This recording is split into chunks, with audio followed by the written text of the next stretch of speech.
Good morning, Adab, Sat Sri Akal. First of all, a very happy Gurpurv. This video would be in continuation to my documentation, and we will cover small books which I had said. This is Law of Landlords and Tenants 1904. Now in this there was a chapter called Register of Transfers. The cantonment magistrate shall maintain a register of transfer in which he shall form time to time entrance reference to all transfers of immovable properties. Register in his own officer where he himself is or the sub-registrar as per the Cantonment Act 1864 and the Indian Registration Act 3 of 1877, or appearing in copies forwarded to the district registrar under section 32 subsection 2 of the Cantonment Act 13 of 1899. So it is so clearly written that these properties could be registered, and they were being registered under what? Under the proper Registration Act.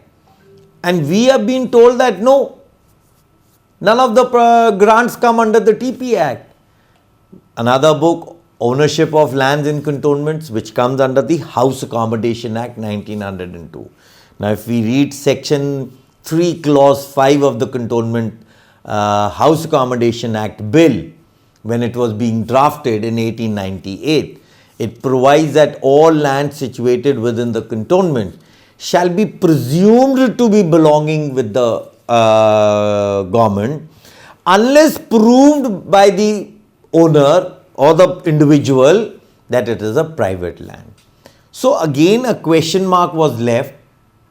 If I can prove it, I am a private land. If I cannot prove it, I am a government land. Where is this written also? It is actually written in the Land Revenue Acts of your individual presidencies and Punjab, which we have.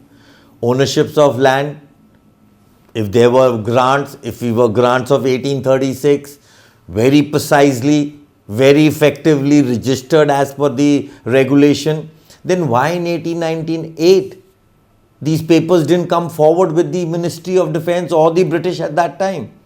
And why they had to leave this column of being called an old grant and whether I am a private land or whether it is a government land? So there could have been no presumption on it. Why did the British refrain from arming itself to this artificial legal presumption? You have to understand all this. So this Act of House Accommodation Bill which was being drafted, then it actually presumed and it said, let's not dispute the ownership at this stage and suffix it with either the government or with the private, and let's leave it open. So where no grants were proved from the government, just there we will say these are private lands. It may be mentioned in this connection that the bill used the term grantee for owners of houses in cantonments. This bill was using a term called grantee. Now this term was dropped and the term owner is used now, which is defined under section 2 of the clause F of the Act. This Honorable Pugh had given in his speech, ownership of lands in cantonment, if is prior to cantonment notification, then it shall be private. Now remember, I have been asking for some cut dates, and this is where that says, Majesty, but any person proves to the satisfaction of the local government that he holds any land by a lawful title prior to the formation of the cantonment, then such land shall be excluded from the area for the notification, and in like manner, if pending the inquiry or at any time thereafter, any land is proved by the degree of the court of a competent jurisdiction to be held under such lawful title, it shall be excluded from the area of notification by a further notification to be published in the same manner as the original notification. So when was the House Accommodation Act Gazette which came? That was 5th November 1898. So till this date, there was a legal presumption. So friends, we need to really understand why these presumptions were disturbing the British at that time. One has to see that the British were very law-abiding people, and they never wanted anything to be done which could actually fall under the jurisdiction scrutiny. So now we'll talk of a army regulation which is reprinted in Cant Appendix 19. Again, we will talk of that notification of the House Accommodation Act and a similar notification made under 1808 on 29th March. House reserved for army officer. The regulation imposes no restriction whatever in respect to the sale or renting of quarters which are private properties beyond that of their being reserved for officers and the staff of army and lieutenant.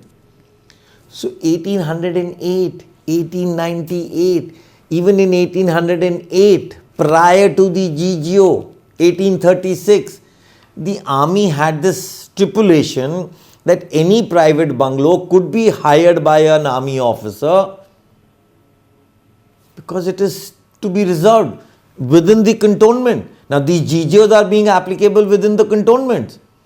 So, friends, we just simply need to understand what really was going through the British at that time. See, we were slaves. And when you are slaves, you don't dictate too many things. Our Rajas were defeated. There were treaties of Ski. There were treaties for annexations. So the Britishers were putting their foot in the terrain of the whole of India.